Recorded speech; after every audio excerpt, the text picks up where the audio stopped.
Hey guys, in this video I'm going to show you how to change from adventure to creative mode in Hytale.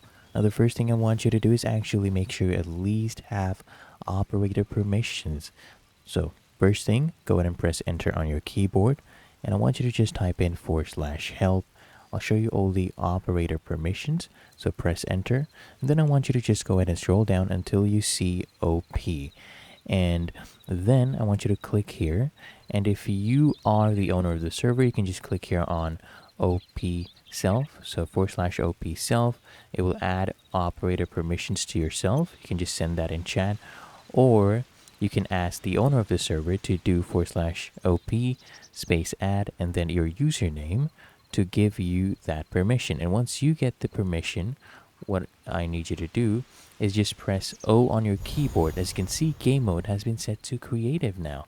And to switch back, all you need to do is go ahead and press O again. Really that easy. And that is how to change from adventure to creative mode in Hytale. If you found this helpful, make sure you smash that like button and subscribe to the channel. It really helps me out as well.